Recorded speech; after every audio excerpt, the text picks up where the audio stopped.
Ng mga babae ng SS, bihirang may nagsalita. Palagi nilang tinututukan ang mga lalaki, ngunit sila rin ay malalim na nasasangkot. Marami sa kanila ay nagsimula ng bata pa sa mga grupong Nazi. Ang iba ay mga sekretarya, nurse o gwardiya. May 3 na pumirma ng mga papel na nagpapadala ng mga tao sa tren. Ang iba ay nagbabantay ng mga kampo, naguutos, nagpapalo o namamahala ng mga listahan ng seleksyon. Ipinasok sila ng ikatlong Reich sa lahat. Pinapalaganap sila mula sa kabataan at pagkatapos ay ipinadala sa mga kampo tulad ng Ravensbrück, Auschwitz o Bergen-Belsen. Mayroon silang uniforme, sahod at kapangyarihan sa mga bilanggo. Minsan ay may dalang aso, minsan ay may mga panghampas. Sila ang nagdedesisyon kung sino ang maghuhulog ng buhay at kung sino ang hindi. Hindi ito kaguluhan o pagkakataon. Organisado sila, may mga pangalan at posisyon. May 3 na nagbayad ng kanilang buhay. Ang iba ay nawawala na at hindi na muling narinig.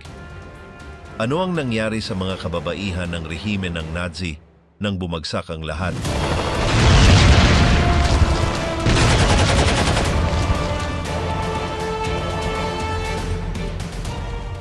Sa likod ng usok, ang mga kababaihan sa mga kampo. Noong huling bahagi ng 1944, nagkaroon ng mga anunsyo sa mga pahayagang Aleman na nag-aalok ng trabaho sa mga malulusog na kababaihan na nasa pagitan ng 20 at 40 taon. Ipinangako nila ang magandang sahod, damit, pagkain at kama. Ang hindi nila sinabi ay na ang uniforme ay ng SS at ang trabaho ay nasa mga kampo kung saan pinapalupitan at pinapatay ang mga tao. Ang ilang mga aplikante ay hindi alam kung ano ang naghihintay sa kanila. Ang iba naman ay alam at pumasok pa rin. Ang mga gwardiya ay nakatira sa loob ng kampo. Marami sa kanila ay may mga anak. Mula sa kanilang mga bintana, hindi nila nakikita ang mga hardin o kalsada, kundi mga bilanggo na nakabagsak at mga haligi ng usok na lumalabas mula sa mga tsimeneya. Hindi madali ang buhay doon, ngunit para sa marami, mas mabuti pa ito kaysa mag-assemble ng mga piraso sa isang pabrika. May bahay, sahod at kapangyarihan.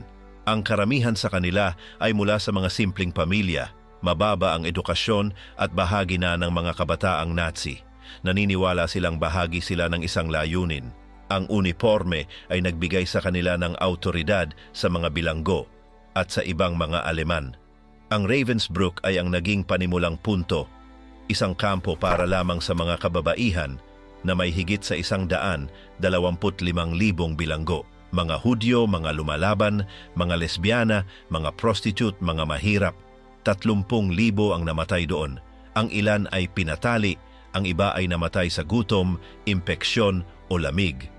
Ang mga guwardiya ay nagpapalo, nagpaparusa o pinapalabas nilang mamatay.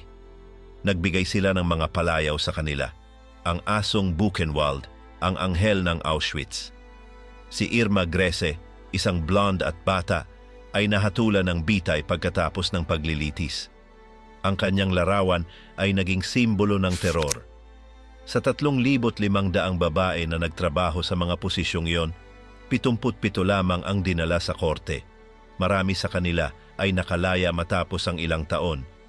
Ang iba, tulad ni Ilse Koch, ay namatay na nagtatanggi ng lahat. Ang iba, tulad ni Herta Bote, ay hindi kailanman humingi ng tawad. May mga talaan ng mga kababaihan na nagbitiw nang makita ang nangyayari. Ang mga ito ay hindi hinanap, ngunit marami ang nanatili dahil sa pangangailangan o sa paniniwala. Ang iba ay nagpapanggap bilang mga biktima. Ang iba ay naging mga halimaw. Karamihan sa kanila ay mga karaniwang kababaihan na tumawid sa isang linya. Ilan lamang, napakabihirang ilan, ang nagpakita ng anumang uri ng pagkatao. Isang tagapagbantay na may relo at pamalo. Ang katapusan ay dumating nang ang mga Sobyet ay malapit nang pumasok sa Ravensbrück. Ilang araw na lang ang natitira bago ang pagpapalaya at lahat sa kampo ay alam ito. Si Binz, tulad ng maraming ibang mga gwardya, ay kinolekta ang kanyang mga gamit, sinunog ang mga dokumento at umalis. Hindi siya naghintay ng utos, naglaho siya. Noong Abril 27 ng taon 1,000, siyempre, Pumasok siya sa gitna ng mga sibilyan, iniwan ang kanyang SS na uniforme at naglakad na parang isa sa mga tao sa Hamburg. Dito, sinubukan niyang magtago, ngunit noong Mayo 3, nahuli siya. Ang pagkahuli sa kanya ay ginawa ng hukbong Britaniko. Inilipat siya sa isang bagong bilangguan sa Recklinghausen. Isa itong lugar na dating ginamit bilang isang auxiliary post ng Buchenwald. Dito nila ipinasok ang ilang mga babaeng SS na nagtrabaho kasama niya. Naghintay sila ng ilang buwan bago nagsimula ang paglilitis. Ito ang unang kaso ng 7 paglilitis na inialay sa lugar na iyon. Nagsimula ang kaso ni Binz noong Disyembre 5, 1,000 siyempre. Siya ay inakusahan kasama ang iba tulad nina Johann Schwarzhuber, Rolf Rosenthal, Greta Bosel o Gustav Binder. Lahat sila ay humarap sa mga akusasyon ng mga krimen sa digmaan. Ang akusasyon ay malinaw, pagtrato ng masama at pagpatay ng mga bilanggong alyado sa kampo mula noong 1,900 hanggang sa 1,900. Sa mga paglilitis, hindi itinanggi ni Binz ang kanyang papel. Inamin niyang binigti niya ang mga bilanggo, pinaghampas sila gamit ang pamalo kapag sumagot o hindi tinanggap ang kanilang sinabi. Sabi niya na siya ay gumagawa lamang upang mapanatili ang kaayusan at disiplina. Inamin din niya na nagbigay siya ng maraming ulat laban sa mga bilanggo sa kanyang mga boss. Nang tanungin ng kanyang abogado kung ang ilang mga bilanggo ay nasiyahan sa ganitong trato, sinabi niyang mas mabuti pa ito kaysa hindi kumain. Pinakinggan siya ng hukuman ng ilang linggo. Nagbigay ng testimonya ang mga saksi, nirepaso ang mga dokumento at sa wakas dumating ang desisyon. Noong Pebrero 3, 1,000 siyempre, binasa ng mayor na si Westrop ang hatol. Si Binz ay nahatulan ng bitay dahil sa mga krimen sa digmaan. Ang pagbitay ay nangyari sa Hamelin. Ang oras ay Mayo 2:09 ng umaga. Ang nagpapatay ay isang Briton na nagbitay na ng ilang Nazi. Pumasok si Dorothea sa silid, tumayo sa trapal. Inilagay nila ang lubid sa kanyang leeg at ang takip. Inihanda ang panghampas. Agad na bumagsak. Si Binz ay namatay nang hindi gumawa ng anumang tunog. Siya ay 37 taong gulang lamang. Maria Mandel, ang pinuno ng orkestra sa Auschwitz. Ipinanganak noong 1912 sa isang maliit na bayan sa Austria na tinatawag na Münzkirchen. Lumaki si Maria Mandel sa isang pook ng mga manggagawa. Ang ama ay kumikita sa pamamagitan ng pagpapagawa ng sapatos, habang ang ina naman ay nag-aalaga ng mga gamit para sa panday. Tuwing linggo sila ay nagmimisa. Siya ang bunso sa 4 na magkakapatid at palaging pinalalakas ng loob. Kilala siya at minamahal sa paaralan. Maganda siya at madaling makipag-usap. Unang nagtrabaho siya sa post office, ngunit pinalayas siya dahil sa hindi pagkakasunduan sa mga ideolohiyang Nazi. Agad niyang binago iyon. Pumasok siya bilang gwardiya sa kampo ng Lichtenburg. Noong 1903, ipinadala siya sa Ravensbrück, kung saan siya ay itinalaga bilang pinuno. Dito hindi siya nagtrabaho sa opisina. Siya ang nag-iingat sa mga parusa sa mga prisyonera, tinutukso ang mga ito hanggang sa mga limitasyon at nagpapatupad ng mga sesyon ng paghampas. Ang mga kababaihan na hindi nakakatagal sa mga arawang tseke ay ipinapadala sa selda ng parusa. Dito sila hinahampas ng latigo sa grupo ng 20,000, 50,000 hanggang 100. Wala ni isa ang nakakapagsabi ng 10 bago mawala ng malay o mamatay. Ayon sa mga saksi, siya ay nasisiyahan sa pagkakaroon ng kapangyarihan. Ang mga prisyonera tulad ni Irma Grese, Dorothea Binz o Juana Bormann ay sumusunod sa kanyang halimbawa. Siya ang nagtakda ng antas. Sa ilalim ng kanyang pamumuno, ang mga parusa ay naging pang-araw-araw. Nakatira sila ng hubad, walang pagkain, tinorture ang katawan at iniiwan sa lamig. Si Neus Catala na nakaligtas dito ay nagsabi na minsan ay pinatayo sila mula alas 4 hanggang alas 9 ng umaga sa temperatura na hanggang 30 grado sa ilalim ng zero. Si Maria ay gumagamit ng magagaan na guwantes. Gusto niyang makita itong mantsang ng dugo. Siya ay namamahala sa mga eksperimento sa mga prisyonera. Nagpapatalo sila sa mga ito, Pinipigilan silang magkaanak, binabali ang mga buto at tinatahi ito nang walang anesthesia. Sila ay namamatay sa mesa. Pagkatapos, dinadala sila sa krematoryo. Noong 1904, dumating siya sa Auschwitz. Dito siya nagsagawa ng mga inspeksyon at nagpasya kung sino ang patuloy na mabubuhay at sino ang mamamatay. Sa kanan, pansamantalang kaligtasan. Sa kaliwa, kamatayan. Wala ni ang mga bata ay nakaligtas. Minsan, nag-alaga siya ng isang batang Roma, ngunit kalaunan ay ipinadala niyang patayin ito. Nagtatag siya ng orkestra ng mga kababaihan sa kampo. Kinakailangan nilang magtugtog ng musika habang nagsasagawa ng mga seleksyon habang dumadating ang mga bilanggo o kapag may namatay. Naging obsession niya ang kalinisan ng mga nahawa, hindi dahil sa kabutihang loob, kundi upang maiwasan ang mga outbreak. Ang mga katawan ay nag-aagaw at ang mga uniforme ay ipinapaayos sa mga bagong dating. Sa isang desinfeksyon sa taglamig, namatay ang 1,000 kababaihan dahil sa lamig. Samantalang siya naman ay naglalakad, nagpapaputok sa iba. Pagkatapos, ipinadala siya sa Mühldorf, bahagi ng sistema ng Dachau. Dito, ipinagpatuloy niya ang mga seleksyon at parusa. Nang magsimulang lumapit ang mga alyado noong 1904, tumakas siya sa pamamagitan ng bundok at nagtangkang bumalik sa kanyang bayan. Nahuli siya noong ika-10 ng Agosto ng taon iyon. Inusisa siya ng mga Amerikano at noong 1904, siya ay ipinadala sa Poland. Noong Nobyembre ng 1907, siya ay nilitis sa Krakow. Sa paglilitis, narinig ang mga salaysay mula sa mga nakaranas ng paghihirap sa ilalim ng kanyang pamumuno. Hindi niya inamin ang anuman. Pinagtanggol niyang hindi siya may-ari ng mga gamit pang parusa o may kapangyarihan sa pagdedesisyon. Inakusahan niya si Rudolf Höss. Sa silid ay naroroon si Bertha Falk, isang nakaligtas. Ipinagkaloob ni Maria sa kanya ang isang parirala upang paliitin ang kanyang pananagutan. Noong ika-20 ng Disyembre ng 1907, siya ay pinatawan ng parusang kamatayan sa pamamagitan ng paghanging. Isang araw bago siya ipako sa pangkalahatang paliguan, nakatagpo siya ng isang dating bilanggo ng Auschwitz na si Stanisława Rakwałowa. Si Maria, na may mga mata na puno ng luha, ay humingi ng tawad. Binigyan siya ni Stanisława ng tawad sa ngalan ng mga bilanggo. Nagyakap sila at nagpaalam. Ito na ang huling pagkakataon na nagkita sila. Noong ika-20 ng Disyembre ng 1907, siya ay ipinako. Bago iyon, sumigaw siya ng mabuhay ang Poland. Pagkatapos, dinala ang kanyang katawan sa medikal na fakultad ng Krakow. Ginamit ito ng mga estudyante para sa kanilang pagsasanay. Siya ay 36 na taong gulang, may taas na 1.5 metro at 50 kilo. May mga bakas ng punit sa kanyang leeg. Juana Bormann sa koridor ng kamatayan.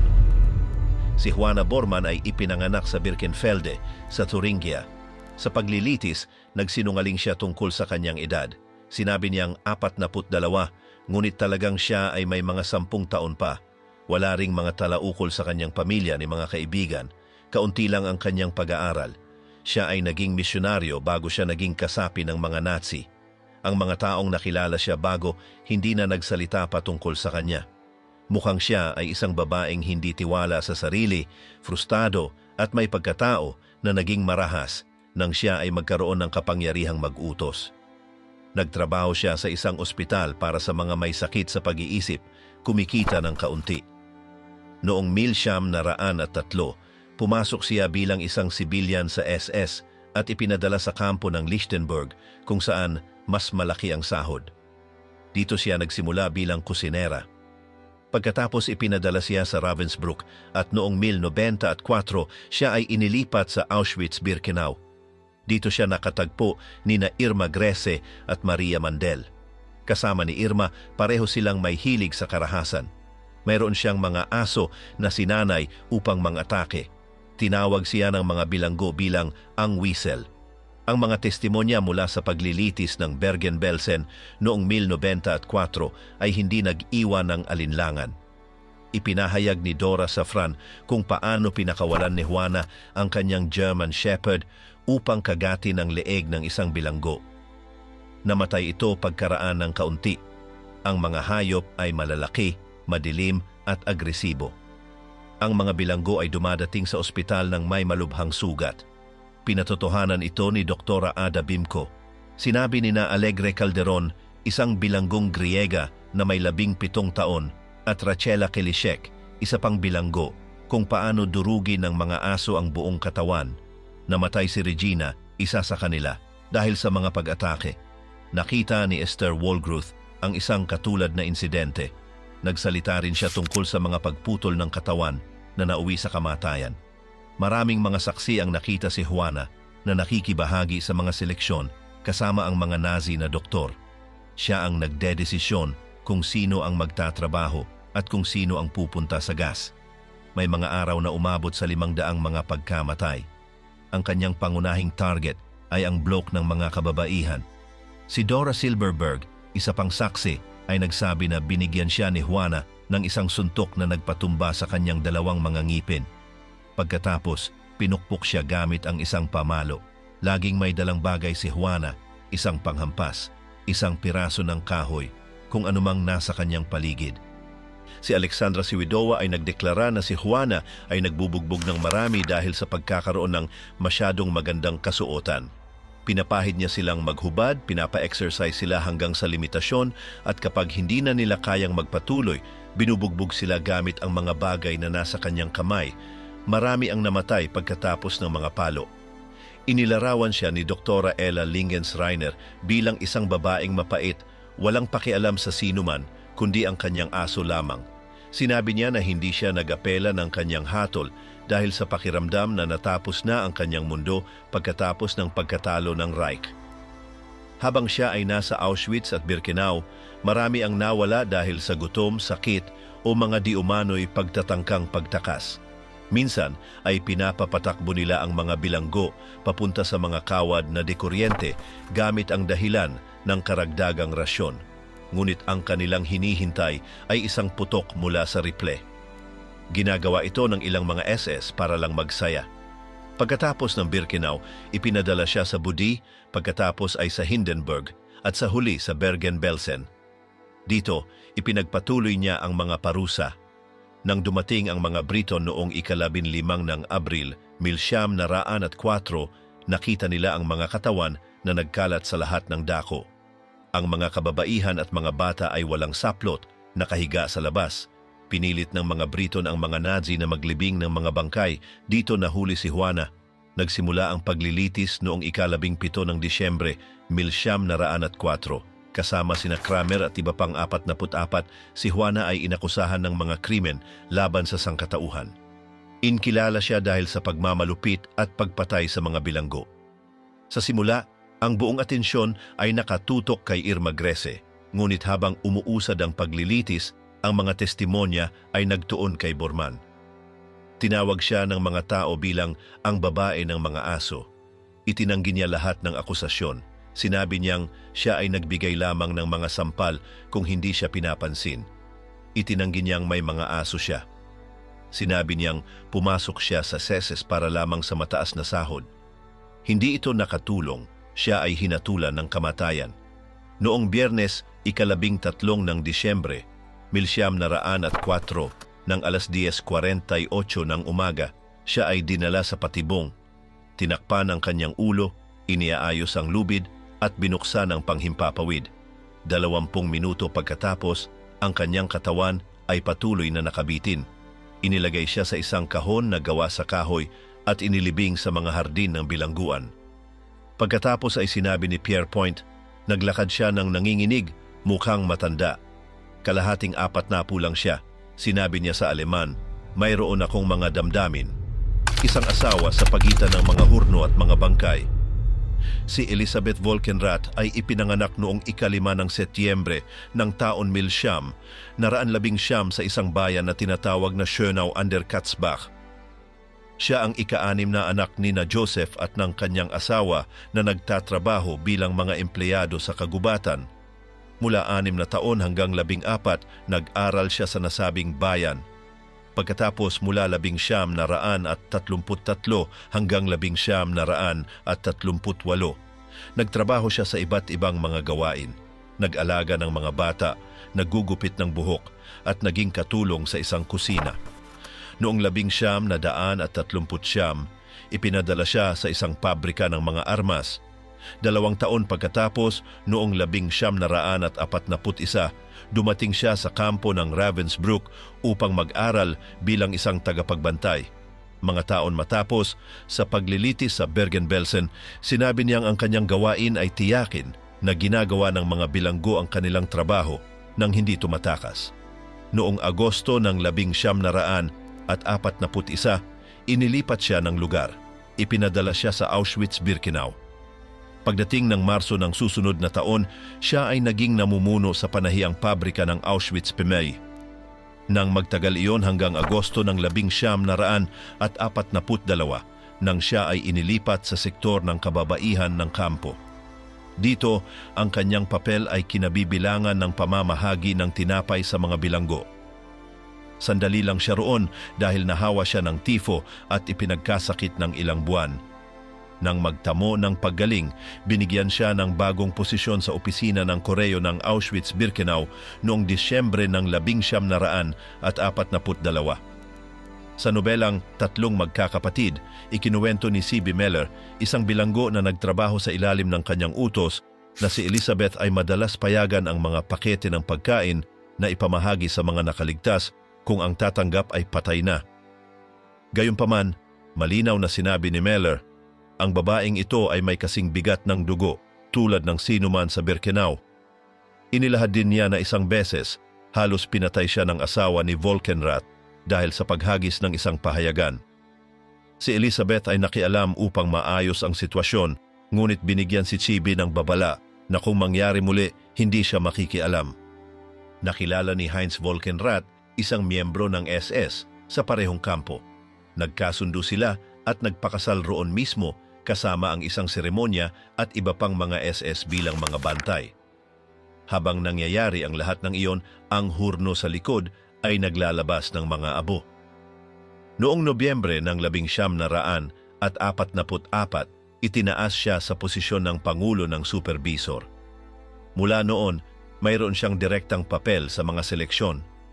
Kasali siya sa mga pila kung saan tinutukoy kung sino ang magpapatuloy na mabuhay. Noong 5 ng Pebrero ng 1945, siya ay inilipat sa Bergen-Belsen. Dito, nanatili siya sa parehong trabaho. Kasama si Irma Grese, pinipilit nilang pahawakan ang malalaking bato sa mga ulo ng mahihinang mga bilanggo ng maraming oras. Nang panahoy, malakas na sinabi ni Elizabeth na natalo na ang Alemanya at lahat ng mga nasa rehimen ay ipapako. Pagkatapos ng digmaan, hinarap niya ang mga kaso sa paglilitis sa Bergen-Belsen. Itinanggi niya ang lahat. Ayon sa kanya, ang mga akusasyon ng pananakit na nagdudulot ng pagkawala ng malay o kamatayan ay mga kasinungalingan. Sinabi niyang kung siya man ay gumamit ng karahasan, ginamit niya ang bukas na kamay at tanging kapag ang mga bilanggo ay lumabag sa mga patakaran. Tungkol naman sa mga seleksyon para sa gas, pinanatili niyang ang kanyang gawain ay pigilan ang grupo at wala nang nakakaalam kung ano ang mangyayari pagkatapos. Hindi siya pinaniwalaan ng mga hukom. Ipinahayag siyang nagkasala. Noong 19 ng Disyembre ng 1945, siya ay pinatali ng isang Britanikong tagapagpako. Una, inilibing siya sa sementeryo ng bilangguan sa Hamelin. Noong 1954, inilipat siya sa sementeryo ng bayan ng parehong lungsod. Braunsteiner, ang paghuli ng kabayo. Si Hermine Braunsteiner ay ipinanganak noong 16 ng Hulyo ng taon 1919 sa Vienna.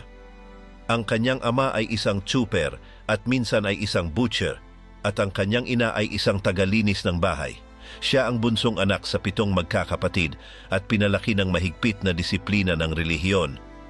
Nais niyang maging isang nurse, ngunit nag-aral lamang siya hanggang 8 baitang at natapos sa isang pabrika ng serbesa at bilang isang katulong. Noong 1938, matapos ang pagsasama ng Austria sa Alemanya, siya ay naging isang mamamayan ng Reich. Lumipat siya sa Berlin, nagtrabaho sa isang pabrika ng eroplano, ngunit mababa lamang ang sahod. Pumasok siya bilang tagapagbantay sa isang kampo. Noong 1939, nagsimula siyang mag-aral sa Ravensbrück. Agad siyang naging tagapangalaga ng mga bilanggo at nakilala dahil sa kanyang kalupitan. Pinapaluhod niya ang mga ito hanggang sa mawalan ng malay. Wala ni isa mang kasamahan ang huminto sa kanya. Hindi magkasundo si Mandel at si Hermine. Pareho nilang ninanais ang kontrol sa kampo. Nanalo si Mandel at ibinaba si Hermine mula sa posisyon.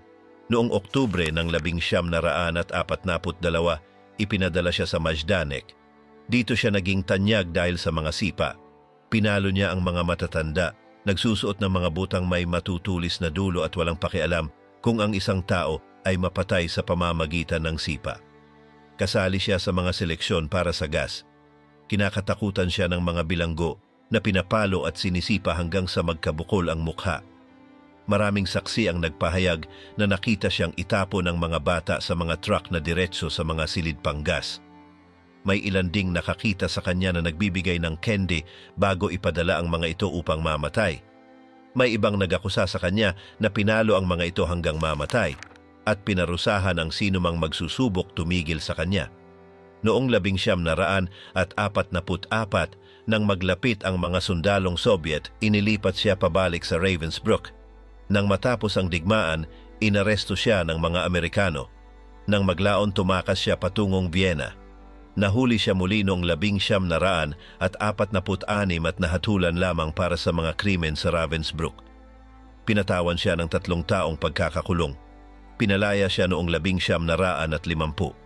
Nagpalit siya ng pangalan, nagtrabaho sa mga hotel, at noong 1958 ay nag-asawa ng isang mekanikong Amerikanong sundalo. Lumipat sila sa Queens, New York. Sa Estados Unidos, namuhay siya ng may ibang pangalan. Nakuha niya ang pagiging mamamayan noong 1963, ngunit natuklasan siya ni Simon Wiesenthal at iniulat sa imigrasyon. Noong 1964, inilathala ng New York Times ang kanyang kwento. Nagdepensa siya sa media na nagsabing siya ay nagbayad na at sumusunod lang siya sa mga utos. Pati ang kanyang asawa ay ipinagtanggol siya. Sa huli, binawi ng Estados Unidos ang kanyang mamamayang estado dahil sa pandaraya sa mga papeles. Ipinadala siya pabalik sa Alemanya noong 1973. Ipinakulong siya at nagsimula ang kanyang paglilitis noong 1975. Nagpatuloy ito hanggang 1981. Maraming dating bilanggo ang nagtestigo. Hindi siya nagpakita ng anumang pagsisisi.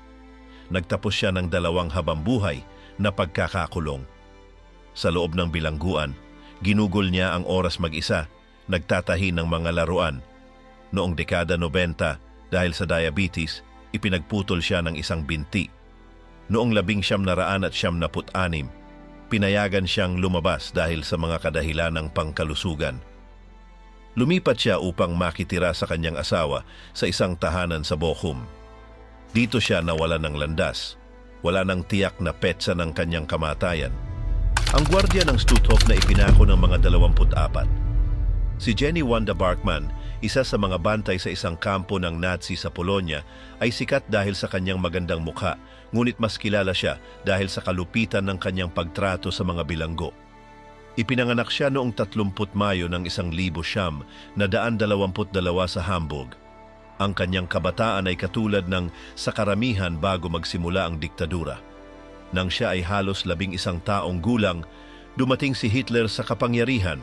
Sa edad na 16, winasak ng mga pogrom ang mga bahay, negosyo at mga templo ng mga Hudyo sa Kristallnacht.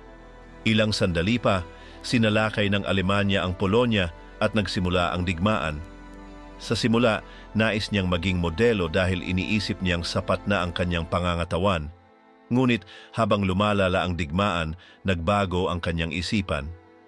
Noong 1944, sa edad na 21, pumasok siya bilang gwardiya sa Stutthof, isang kampo malapit sa Gdansk. Ayon sa Museo ng Holocaust ng Estados Unidos, higit sa 100,000 tao ang dumaan dito at 60,000 ang namatay. Marami sa kanila ay namatay dahil sa mga sakit, ngunit ang iba ay dinala ng mga guwardya papunta sa mga kamara ng gas. Si Barkman ay isa sa 3,700 kababaihan na nagbabantay sa mga kampong Nazi mula sa higit sa 50,000 guwardiya sa kabuuan. Mabilis siyang nakilala bilang isa sa mga pinakamatinding malupit. Wala siyang problema sa pagpapalo hanggang sa mamatay. Madalas niyang ipinadala ang mga kababaihan at mga bata sa mga kamara ng gas kung hindi sila makakatulong sa trabaho. Tinawag siyang ang maganda ngunit multo. Habang ang kanyang pangalan ay naririnig sa buong Stutthof, ang digmaan ay malapit nang matapos.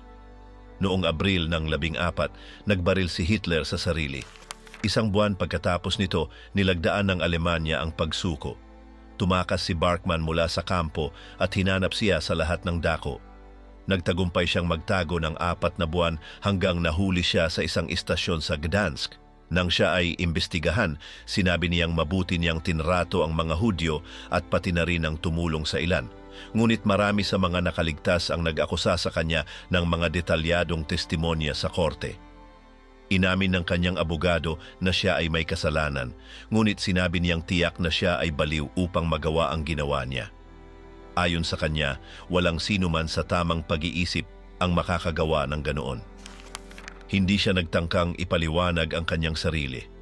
Laging ngumingiti siya ng may paghamak tuwing pinag-uusapan ang kanyang ginawa. Wala siyang ipinakitang pagsisisi, hindi humingi ng tawad. Nang sinabi sa kanya na ibibitay siya, tumugon siya. Ang buhay ay isang malaking kasiyahan, ngunit ang kasiyahan ay hindi nagtatagal. Noong ika-4 ng Hulyo, 1946, inakyat siya kasama ang iba pang mga war criminals sa Biskup Hill, malapit sa Gdansk, kung saan sila ipinatay sa harap ng isang madla. Ayon sa mga sabi-sabi, mahigit sa 200,000 tao ang pumunta upang manood. Siya ay ipinako sa edad na 24. Pagkatapos nito, nagpasya ang mga autoridad na hindi na sila magsasagawa ng mga pampublikong parusa. Mga palo, candy at gas ang kwento ni Hildegard. Kilalang-kilala siya dahil sa pagpapasabog ng mga bata gamit ang mga palo.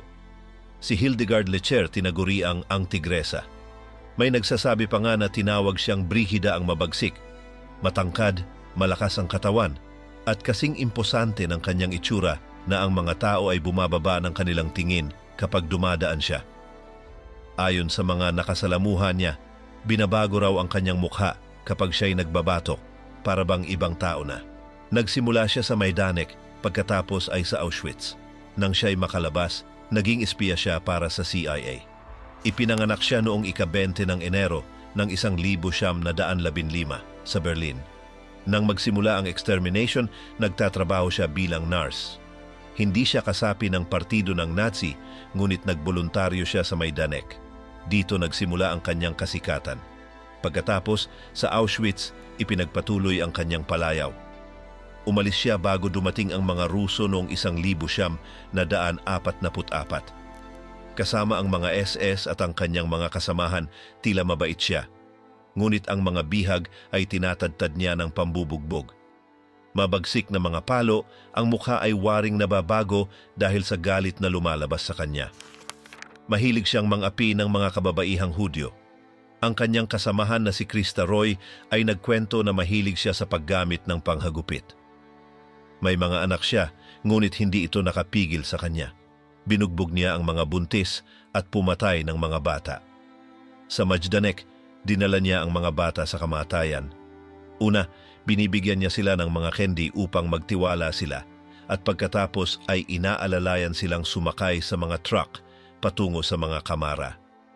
Halos sa pagtatapos ng kanyang pananatili, siya ay nabuntis. Nanganak siya ng kanyang pangatlong anak at ipinadala siya sa Auschwitz. Nanatili siya doon hanggang Disyembre ng 1944. Umalis siya nang magsimulang maglapit ang mga Sobyet. Noong ika-24 ng Nobyembre ng 1947, nilitis siya kasama ang 23 dating SS sa paglilitis ng Auschwitz. Nahatulan siya ng 15 taon. Nagsilbi siya ng panahon sa bilangguan sa Krakow. Lumabas siya matapos makumpleto lamang ang 9 na taon noong 1956. Pagkatapos, siya ay nawala sa ilang panahon, ngunit ang kanyang kwento ay hindi. Noong 1975, muli siyang dinala sa hukuman sa Alemanya. Ang paglilitis ay tumagal at natapos noong Hunyo ng 1981. Binigyan siya ng 12 taon na karagdagan mula sa korte sa Düsseldorf. Sa paglilitis na iyon, muling ibinahagi ng mga biktima ang lahat. Mga detalyadong paliwanag ng mga palo at pagpapahirap.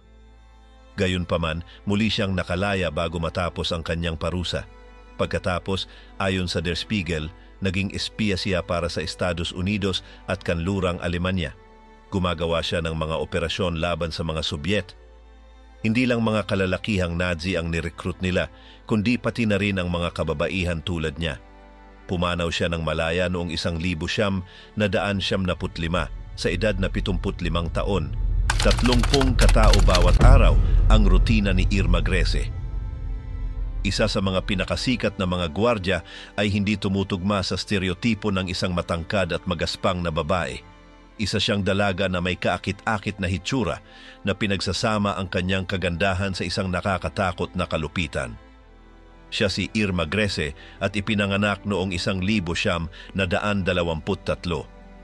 Wasak na wasak ang kanyang pamilya.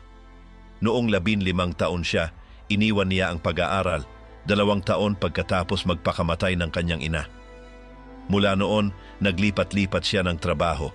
Unang nag-aalaga ng baka, sumunod sa isang sakahan, pagkatapos ay sa isang medikal na sentro kung saan tinangkan niyang maging nurse, ngunit hindi niya natapos ang pagsasanay. Pagkatapos, nagtrabaho siya sa paglilinis sa isang klinika sa Hohenlichen.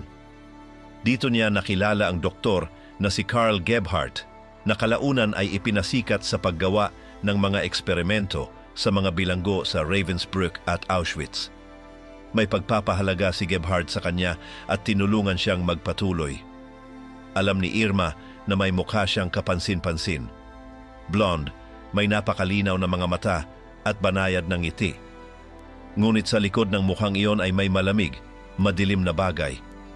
Ang iba ay tinitingnan siya bilang isang aktres.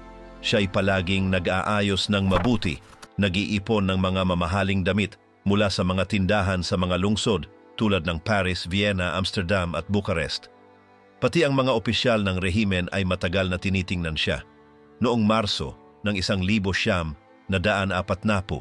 sa edad na 18, tinanggap siya bilang voluntaryo sa kampo ng mga kababaihan sa Ravensbrück.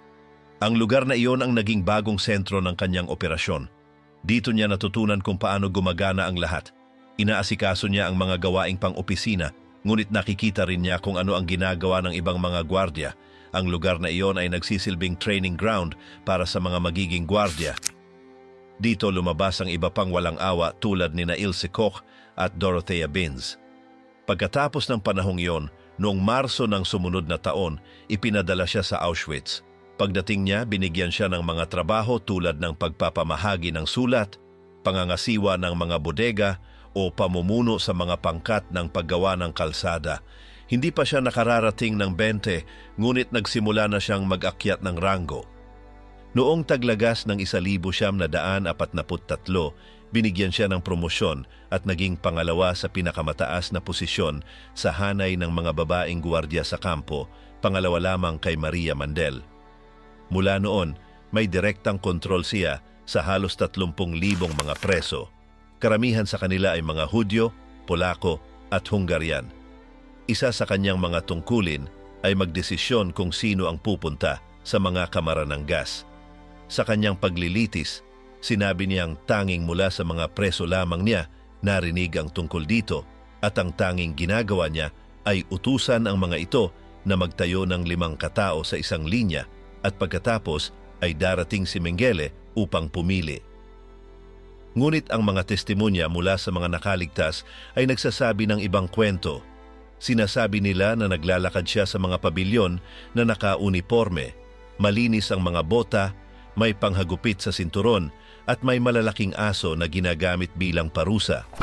Minsan ay pinapalaya niya ang mga ito upang atakihin ang mga kababaihan. Pumaputok din siya ng walang kalaban-laban. Binubugbog niya ang mga bilanggo gamit ang panghagupit na katad, lalo na sa dibdib, kung sa tingin niya ay maganda sila. Isang bilanggo ang nagsabi na pinagsusuntok siya hanggang mawalan ng hininga at pagkatapos ay naupo siya sa katawan nito hanggang mamatay. Walang makakahikayat ng pansin kundi siya. Ang magsalita sa pagitan ng mga preso ay may katumbas na kabayaran. May isang pagkakataon na sinaktan niya ang isang bata at tinanggal ang mga mata nito dahil lang sa nakipag-usap ito sa ibang bata sa likod ng rehas. Ang mga sexual na pang-aabuso at karahasan laban sa mga bata ay bahagi ng kanyang pang-araw-araw na gawain. Walang tiyak na bilang ng mga biktima, ngunit ayon sa ilang tala, may mga araw na pinatay siya ng 30 tao sa isang galpon. Sa kabuuan, maaaring higit pa sa 30,000 ang kanyang napatay. Hindi siya nanatili sa Auschwitz. Mula Enero hanggang Marso ng 1945, bumalik siya sa Ravensbrück at pagkatapos ay ipinadala siya sa Bergen-Belsen. Noong gabing iyon ng pagsuko, mula ika-4 hanggang ika-5 ng Abril, si Commander Joseph Kramer ay nakikipagnegosyo sa mga Briton. Samantalang ang mga guwardiya na natira ay patuloy na nagpapaputok sa mga sinubukang tumakas. Nang pumasok ang mga sundalong Briton sa madaling araw, nakita nila ang lahat ng mga gwardiya na nakaayos ng maayos. Kabilang na siya sa kanila. Sa loob ng kampo, nakita nila ang mga katawan na nakakalat, sakit, kabaliwan at gutom. Walang paraan upang ilarawan ang kanilang nakita. Sa mga barracks, ang mga bangkay ay nakatambak. Marami ang tumakas noong nakaraang araw, ngunit mga 80 ang nanatili upang tulungan ang mga kaalyado. Noong ika-17 ng Abril, sa umaga, kinuhanan nila ng litrato si Grese sa lugar kasama si Kramer. Kahit na hindi na siya pareho, mayroon pa rin siyang angking superiority. Siya ay inaresto, nilitis kasama ang 40 iba pang mga opisyal at inakusahan ng mga pagpatay at hindi makatawid na trato sa Belsen at Auschwitz. Sa kanyang silid, natagpuan ang mga gamit na naglalaman ng mga labi ng tao na ginamit niyang mga tropeyo. Kanyang pinatay at pinutol ang balat ng 3 preso. Sa paglilitis, hindi siya umamin. Pati na rin, kinanta pa niya ang mga kanta ng SS noong gabi bago siya bitayin. Inihayag ng korte na siya ay nagkasala at pinarusahan ng kamatayan sa pamamagitan ng pagbitay. Siya ay 22 taon. Bago siya mamatay, isang hiling lang ang sinabi niya, "Gawin niyo ng mabilis." Kapag naglalakad ang kamatayan, si Herta at ang mga rutang walang balik. Marami sa mga kababaihan na naging mga guwardiya ay tila naramdaman ang pagiging mahalaga sa papel na iyon, at isang malinaw na halimbawa nito ay ang kilala bilang sadista ng Stutthof. Si Herta Bote ay naging nurse bago pumasok sa aparatong Nazi at dumaan sa mga kampo ng Ravensbrück, Stutthof at Bergen-Belsen. Naglakad siya sa mga barracks na sumisigaw ng parang baliw. Tinatakot ang mga bilanggo at binubugbog ang mga hindi maayos maghugas ng mga plato o hindi maayos maghiga ng mga kama. Mahilig siya maghasik ng takot.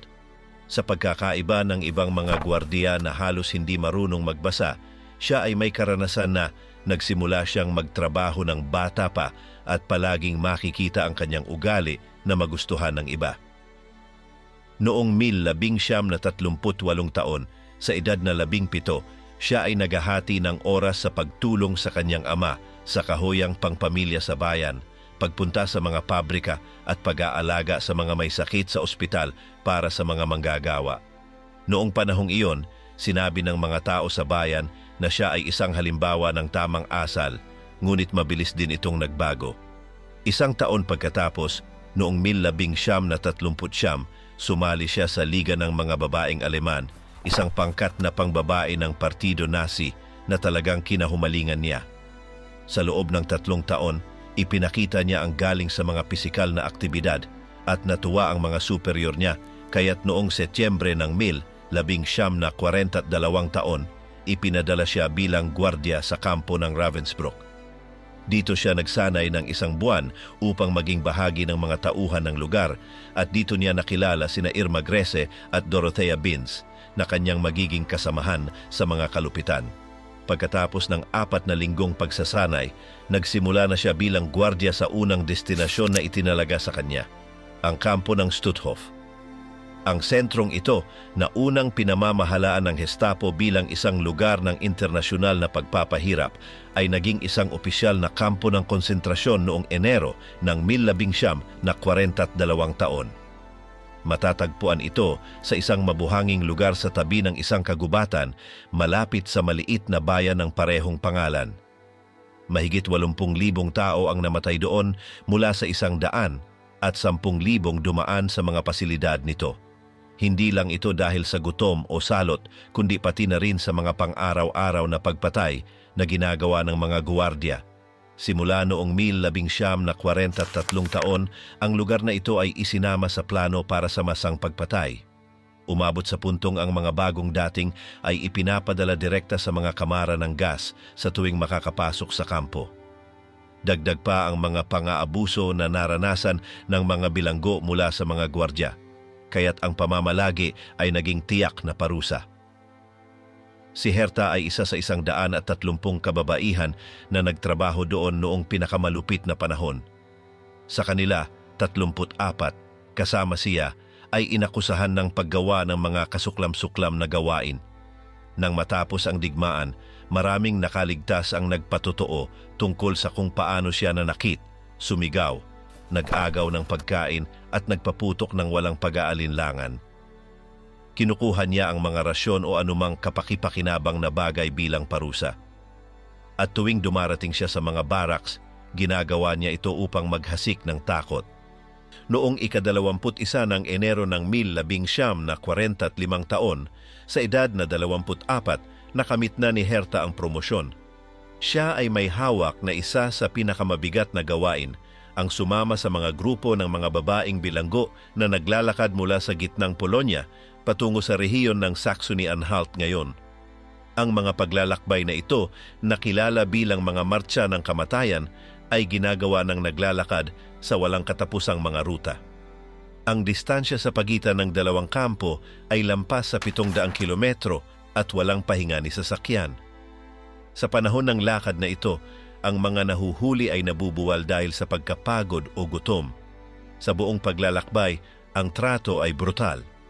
Binubugbog sila, minumura at madalas ay iniiwan silang nakahandusay ng hindi gumagalaw. Dagdag pa rito, isang pilit na paglihis dahil sa ruta patungong Bergen-Belsen, pinilit silang maglayo ng mga 600 pang kilometro para magkampo sa Auschwitz-Birkenau. Pagdating doon, wala nang lakas ang katawan. Nang dumating sa Bergen-Belsen, 30 araw na silang naglalakad. Pagkatapos ng nakakakilabot na karanasang iyon, bumalik si Bothe sa Stutthof bago pa ito malaya ng mga Briton noong ika-9 ng Mayo ng 1945 taon. Ang natagpuan ng mga sundalo ay nakakalungkot. Mahigit 10,000 katawan ang nakapatong sa labas. Wala nang magagawa para sa mga natirang buhay dahil ang kalagayan nila ay terminal na. Pinilit ng mga sundalo na maghukay at ilibing ang mga patay.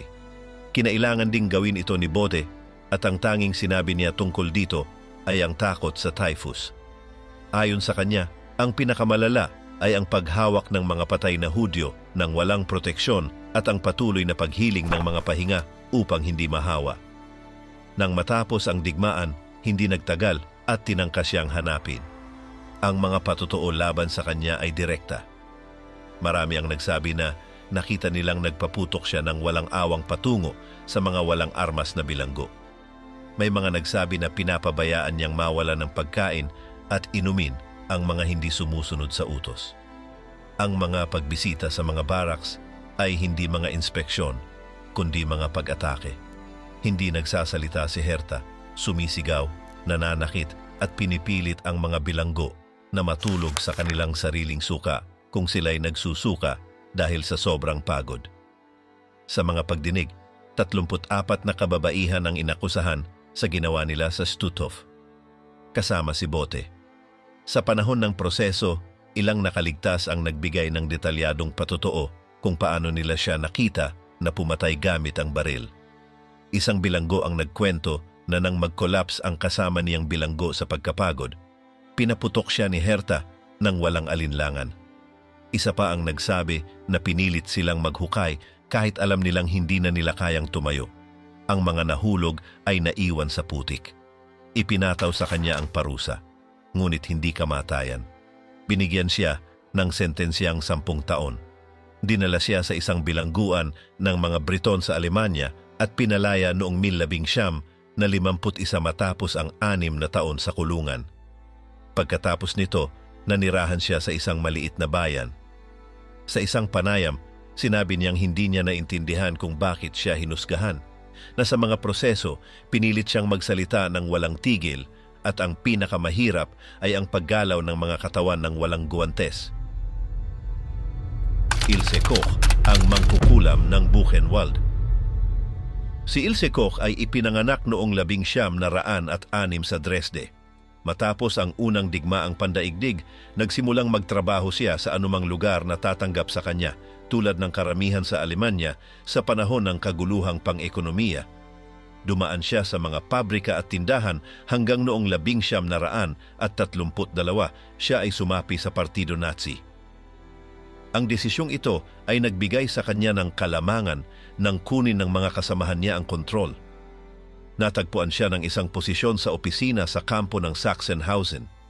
Nakita siya ni Heinrich Himmler at napansin niyang angkop siya para itambal sa pinuno ng kampo, si Karl Otto Koch.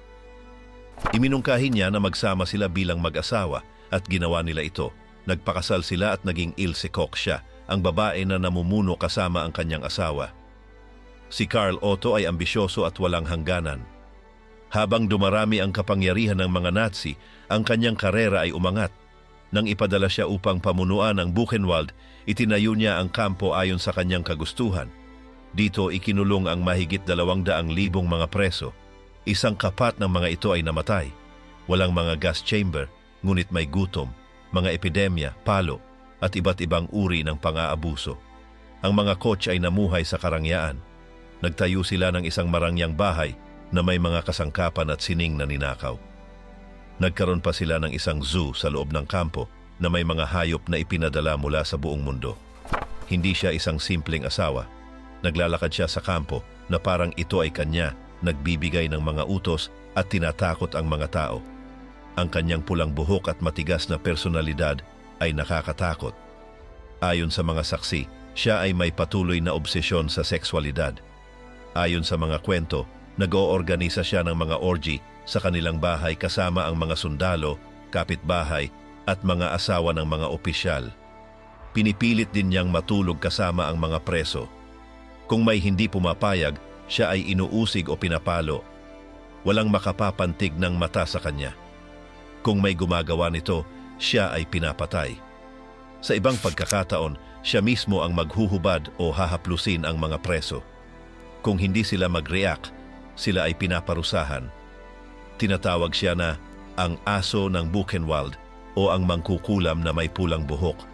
Siya mismo ang nagpapahirap at nagbubugbog sa mga preso kapag hindi nila ginagawa ang kanyang gusto. Palaging may dala siyang matalim na baston. Isa sa kanyang mga libangan ay magpakawala ng mga galit na aso sa mga preso upang makita kung paano sila inaatake habang siya ay tumatawa. Ngunit hindi ito ang pinakamakabagsik. Marami ang nagdeklara na ipinag-utos ni Ilse ang pagpatay sa mga preso na may mga nakatatak na mga tatoo upang kunin ang kanilang balat. Isa sa kanyang mga kasintahan, isang doktor sa kampo, ay nakipagtulungan dito. Pinapaluhod nila ang mga bagong dating upang hubarin ang kanilang mga damit, at kung may nakita silang kakaibang marka sa katawan, tinatanggal nila sila mula sa pila at pinapatay agad. Sa kampo, nakakita sila ng mga labi ng tao na ipinroseso upang mapanatili ang balat, mga gamit na pinalamutian ng balat at mga piraso ng museo, kahit na hindi napatunayan kung kanino ang mga iyon. Hindi siya direktang napatunayan sa kasong ito. Gayunpaman, ang kapangyarihan at kalikutan ng mga Koch ay nakatawag pansin kahit sa loob ng rehimen. May ilang mga opisyal na nagreklamo tungkol sa labis na luho ng kanilang buhay. Namatay ang 2 doktor sa kampo at nagsimula ang isang investigasyon. Sinabi ni Karl Otto na sila ay mga espiya na sumubok tumakas, ngunit natuklasan na ginagamot sila ng isang doktor para sa isang sakit na venereal at pinatay sila upang hindi sila makapagsumbong. Inilipat siya ng rehimen, muna sa Berlin, pagkatapos ay muli sa Buchenwald. Dito ay nanatili siya sa parehong kalagayan. Pumunta si Himmler upang tingnan siya at natuklasan na sila ay namumuhay sa luho sa gitna ng digmaan. Ito ay sapat upang akusahan sila ng korupsyon at iba pang mga krimen. Si Karl Otto ay hinatulan ng kamatayan at pinatay sa parehong kampo noong Abril ng 1945, kaagad bago dumating ang mga Allied Forces. Si Ilse, sa kabilang banda, ay nakatakas papuntang kanlurang Berlin at nagtatago mula sa mga Soviet. Nang siya ay nahuli, maraming bagay siyang kailangang sagutin. Siya ay hinatulan sa Dachau kasama ang iba pang mga kababaihan. Ibinigay sa kanya ang habambuhay na pagkakulong. Nakaligtas siya mula sa bitay dahil siya ay buntis. Walang nakakaalam kung sino ang ama. Iniisip na ginamit niya ito upang maiwasan ang parusang kamatayan. Nang ipinanganak ang bata, ito ay ipinagkaloob sa pag-aampon. Pagkatapos, isang general ng Amerika ang nagbawas ng kanyang parusa sa 4 na taon. Noong 1951, siya ay inaresto muli at nagbalik sa hukuman. Ngayon, para sa mga krimen laban sa mga Aleman, ang paglilitis ay nakakuha ng pansin. Ang kwento ng isang babae na may kapangyarihan sa isang kampo, ang kanyang mga perversyon at ang paksa ng balat ng tao ay pumuno sa mga headline. May nagsabi na siya ay responsable sa 5,000 sa 500 at 6,000 pagkamatay sa Buchenwald. Ang mga doktor sa kampo ay abala sa balat. Hinikayat sila ni Ilse na ituloy ang mga eksperimento. Kinukuha nila ang balat mula sa mga katawan, tinatrato ito gamit ang mga kemikal at isinasabit ito sa araw. Isang doktor mula sa Czechoslovakia ang nagsabi na habang naglalakad siya sa kampo, nakakita siya ng mga labi na nakakalat. Gamit ang mga ito, gumagawa sila ng mga guwantes, pitaka, takip ng libro o mga display. Ang mga balat na may tatoo ang pinakaminamahal. Dahil hindi sila maaaring mula sa mga Aleman, ang mga biktima ay mga Sobyet, Polako o mga Roma. Bukod dito, hindi magagamit ang mga balat kung ang katawan ay nasira. Kaya't minsan inuutusan nila ang mga preso na patayin agad upang ang balat ay nasa mabuting kondisyon. Sa panahon ng paglilitis, si Ilse ay nakaranas ng mga atake ng isterya. Siya ay sumisigaw, nawawala sa sarili o nagsasabi ng mga pariralang tulad ng "Ako ay may kasalanan" o "Ako ay isang makasalanan." Pinili ng hukuman na ipatigil siya sa kanyang selda upang hindi na magtagal ang proseso. Sa huli, siya ay hinatulan ng habambuhay na pagkakulong. Sa loob ng bilangguan, siya ay tinrato ng masama. Ang ibang mga preso ay nirespeto siya. Habang lumilipas ang panahon, nagsimula siyang mawala ng bait. Sumisigaw siya araw at gabi. Sinasabi niyang may isang grupo ng mga nakaligtas na nais siyang patayin. Ang ideya na ito ay pumasok sa kanyang isipan. Pagkalipas ng ilang taon, noong 1961, sumulat siya ng liham sa kanyang anak na nagsasabing wala siyang pinagsisisihan. Inayos niya ang mga kumot sa isang lampara at nagbigti. Nag-iwan siya ng isang tala. Wala na akong ibang paraan. Ang kamatayan ay ang tanging paraan upang tapusin ito.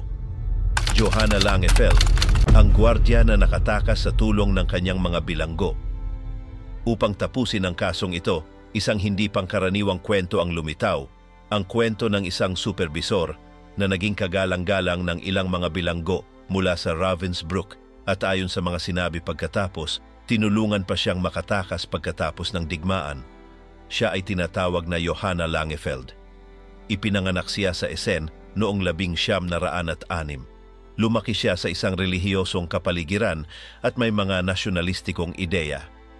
Noong 1924, lumipat siya sa Mülheim, nag-asawa kay Wilhelm Langefeld, ngunit 2 taon pagkatapos ay pumanaw siya dahil sa isang sakit sa paghinga. Noong 1928, nagkaroon siya ng anak sa ibang lalaki at lumipat sa Düsseldorf kung saan siya nanganak. Wala siyang permanenteng trabaho hanggang sa edad na 34.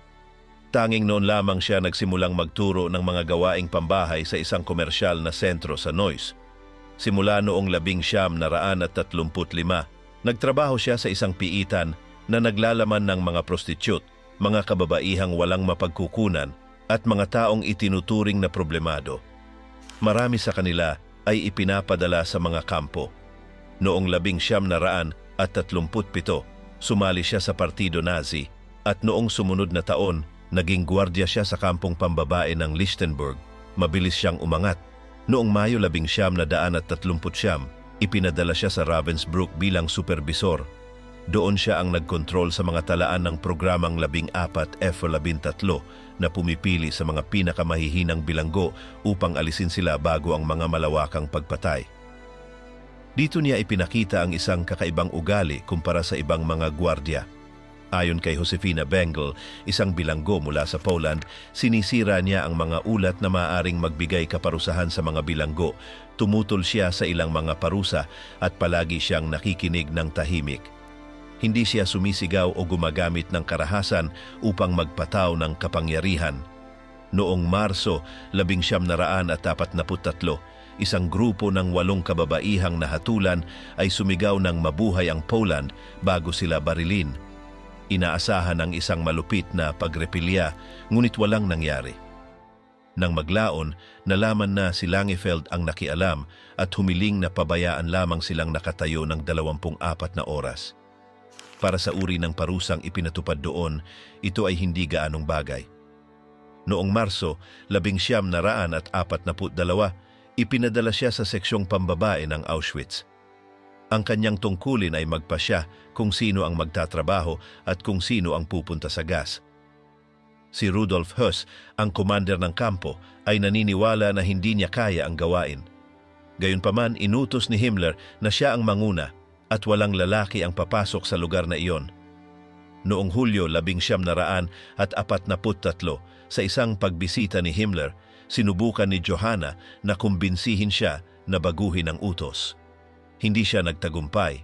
Sa parehong buwan, ang seksyong pambabae ay inilipat sa Birkenau, mga 3 kilometro ang layo. Makalipas ang mga linggo, si Johanna ay inoperahan sa tuhod sa isang klinika ng SS. Habang siya ay nagpapagaling, humiling siyang bumalik sa Ravensbrück. Nais niyang umiwas mula sa Auschwitz. Nang bumalik siya, naging mas mahinahon siya.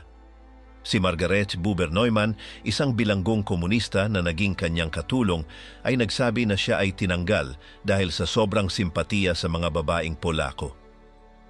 Inaresto siya sa Breslau, kinuha ang kustudiya ng kanyang anak at inihanda siya para sa isang internal na paglilitis ng SS. Ang pagbagsak ng rehimen ay nagpahinto sa prosesong iyon. Noong Disyembre 1945, siya ay nahuli ng mga tropang Amerikano. Noong Setyembre 1946, ipinasa siya sa Poland. Doon siya haharap sa paglilitis para sa kanyang papel sa Auschwitz. Noong Disyembre 23 ng taon na iyon, ipinadala siya upang maglinis ng mga bahay para sa mga opisyal ng bilangguan. Hindi siya bumalik, tumakas siya. Nang maglaon, nalaman na tinulungan siya ng ilang mga dating bilanggo. Si Johanna Moskowska-Penson, na naging bilanggo sa Ravensbrück, ay nagpatotoo na tanging mga dating bilanggo lamang ang nakatulong sa kanyang pagtakas. Ang ilang kababaihan mula sa Krakow ay may kaalaman kung paano gumalaw, kanino magbibigay ng suhol, at kung ano ang sasabihin. Ayon sa balita, nagtagumpay sila. Si Langefeld ay nagtago sa isang kumbento sa loob ng ilang panahon at pagkatapos ay nagtrabaho bilang katulong sa isang pribadong bahay. Noong 1957, bumalik siya sa Munich ng ilegal. Nanirahan siya kasama ang kanyang kapatid na babae at doon nanirahan hanggang sa kanyang kamatayan. Namatay siya sa edad na 73 sa Kalayaan. Isa siya sa mga kakaunting tao mula sa rehimen na naalala ng ilang mga bilanggo nang may respeto dahil sa mga tiyak na kilos na hindi nila nakalimutan. Nang malaman na siya ay bumalik sa Alemanya, walang naghanap sa kanya. Walang mga utos laban sa kanya, walang mga legal na proseso, at walang pagbabantay. Namuhay siya gamit ang kanyang tunay na pangalan, hindi nagtatago. Hindi siya kailanman ipinakulong, inilipat o iniimbestigahan muli. Walang autoridad ang humiling ng karagdagang impormasyon tungkol sa kanyang kinaroroonan. Walang bagong mga ulat na lumitaw. Lumipas ang mga tao nang hindi muling binuksan ang kanyang kaso. Namatay siya sa parehong bahay kung saan siya nanirahan mula nang bumalik. Hindi na kailanman tinawag, iniinterogahan o pinalitis. Tahimik ang kanyang kamatayan. Walang opisyal na pagsubaybay, walang media na naroroon, walang mga parangal, protesta o ulat. Walang piskal sa Alemanya o sa Poland ang humiling na buhayin ang kanyang kaso. Nagtapos ang kanyang mga araw na hindi na tinutukan. Walang mga hindi natapos na hatol, walang ibang mga tanong, walang ibang mga sagot. Lahat sila ay dumaan sa parehong mga kampo, ngunit hindi sila nagtapos ng pareho. Ang ilan ay ibinitin, ang iba ay nabuhay pa ng mga dekada matapos iyon na parang walang nangyari. Marami sa kanila ay may uniforme, ranggo at kapangyarihan.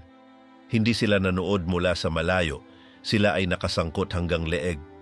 Pumirma sila ng mga utos, nirebisa ang mga listahan, nagdala ng mga tao papuntang gas chambers o sa sapilitang paggawa. Ang iba ay hinatulan, ang iba ay hindi kailanman tinawag. Marami ang umiyak sa harap ng hukuman, ang iba ay tahimik. Marami ang nagsabi na sinusunod lamang nila ang mga utos. Ngunit may mga tala, mga larawan, mga pangalan at mga kwento. Walang pantay na parusa.